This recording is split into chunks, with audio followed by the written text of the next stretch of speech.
Fabio Quartararo a vécu un week-end délicat à Jerez, on a pu s'en apercevoir. Et globalement, depuis le début de la saison, Fabio Quartararo ne trouve pas la solution pour performer. Alors il y a eu une journée de test, lundi, juste après le Grand Prix de Jerez, sur le circuit de Jerez également, où Fabio et les autres constructeurs, les autres pilotes ont pu tester de nombreuses pièces et c'est exactement ce qu'il fallait à Fabio Quartararo. Fabio a terminé 3e du classement à la fin de la journée, donc c'est pas du tout un mauvais résultat. Mais Fabio est toujours autant dépité et on va voir ensemble pourquoi Fabio Quartararo est toujours aussi inquiet. Lors de cette journée de test, les pilotes ont pu tester aussi un nouveau prototype de radiocommunication entre la direction de course et les pilotes. On voit ça de suite ensemble. N'oubliez pas de vous abonner, de liker la vidéo. Merci du fond du cœur à tous ceux qui me soutiennent. Jingle.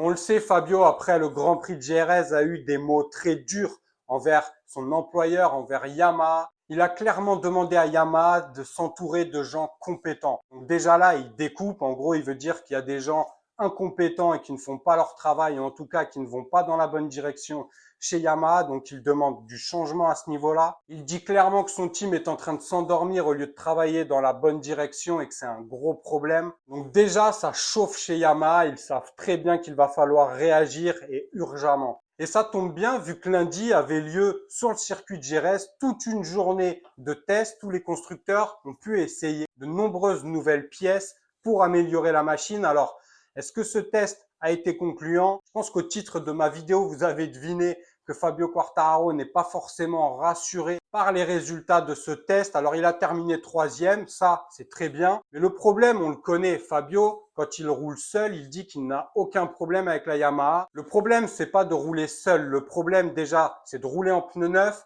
où il n'arrive pas à performer, il n'arrive pas à faire de tours chrono. Et ça, c'est problématique pour se qualifier sur une première, voire une deuxième ligne. Et le deuxième gros souci, c'est qu'il ne peut pas rouler en paquet. Dès qu'il roule avec des pilotes devant lui, les pneus surchauffent, il perd du grip, la moto ne répond plus, les sorties de courbe sont très délicates. Donc impossible de performer, encore moins de gagner une course. C'est quasiment impossible pour Fabio dans l'état actuel des choses.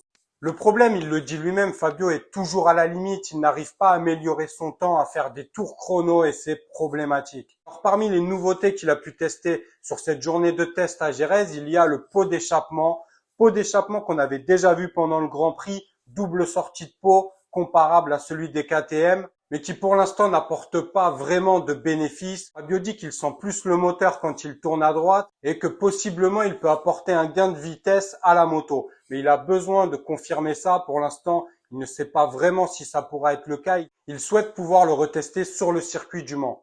Il a pu tester un nouvel aileron également, mais un nouvel aileron qui est pire que celui actuel. Fabio n'est pas du tout content. Donc en gros, l'aileron à jeter. Il a également pu tester un nouveau châssis. Bon, là aussi, Fabio ne semble pas être très optimiste par rapport à ce nouveau châssis. Il dit qu'il n'est pas pire que le châssis actuel.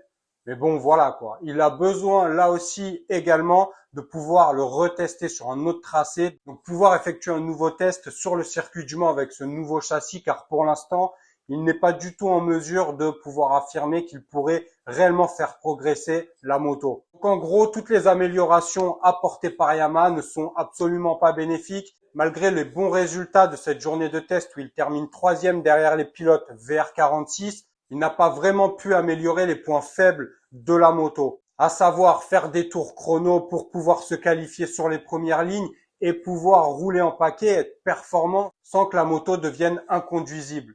Pour l'instant, ces problèmes sont toujours bien présents. Du coup, c'est quand même problématique, voire alarmant pour la suite du championnat et même à plus long terme pour la suite de la carrière de Fabio. Mais ça, on en reparlera vendredi, de l'avenir de Fabio Quartararo. Il y a des bruits, il y a des confirmations. Fabio est-il en train de préparer son départ de Yamaha? On verra ça. Il y aura une vidéo spéciale sur ce point-là vendredi sur Vinson IGP. Donc abonnez-vous pour ne louper aucune news. Les pilotes, lors de cette journée de test, ont pu également essayer un nouveau système de communication radio intégré au casque des pilotes.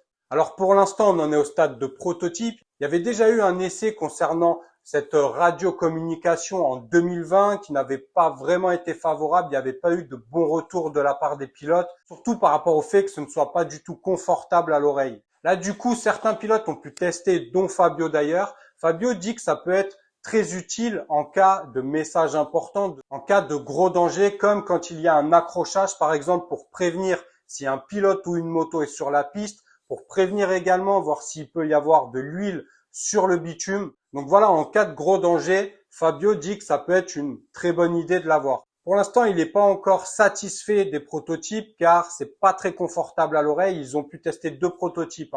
Un des prototypes où c'est une petite oreillette intégrée qu'on met dans l'oreille qui n'est pas très confortable. Et un deuxième prototype que là, on ne met pas directement dans l'oreille, qui est intégré au niveau du casque, au niveau de l'oreille, mais qui là non plus n'est pas très confortable. Donc en gros, c'est une bonne idée, mais pour l'instant, les prototypes doivent encore être travaillés et pourraient être validés pour la saison 2024. Alors si les prototypes de radiocommunication sont validés, il faut savoir que ce serait en un sens uniquement. Ça permettrait à la direction de course d'envoyer un message au pilote en cas de gros danger, mais pas au pilote de pouvoir répondre. Après, à l'avenir, il pourrait développer ce concept-là en faisant que ça puisse être relié, que les pilotes puissent répondre à la direction de course, mais aussi communiquer avec leur team directement. On voit que c'est quelque chose qui se fait déjà en F1. Les pilotes peuvent communiquer avec leur team. D'ailleurs, c'est souvent croustillant parce qu'ils font passer indirectement des messages à la direction de course concernant d'autres pilotes.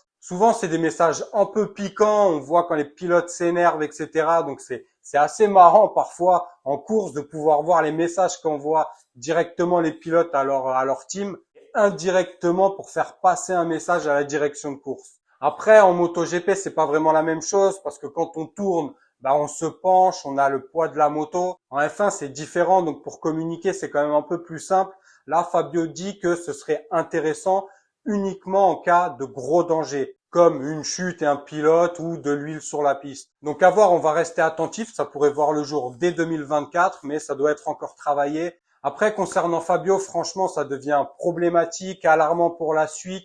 Est-ce qu'il n'est pas en train de passer à côté de ses meilleures années? C'est un peu pareil d'ailleurs en F1 avec Charles Leclerc et Ferrari. Charles Leclerc qui a beaucoup de talent, beaucoup de potentiel, mais qui est tombé au mauvais moment chez Ferrari, qui est pourtant un constructeur historique de la F1, comme Yamaha en MotoGP. Beaucoup d'expérience, beaucoup de victoires, beaucoup de trophées. Mais le moment n'est pas le bon. C'est comme en amour. Parfois, on tombe sur la bonne personne, mais c'est pas le bon moment et ça fout tout en l'air.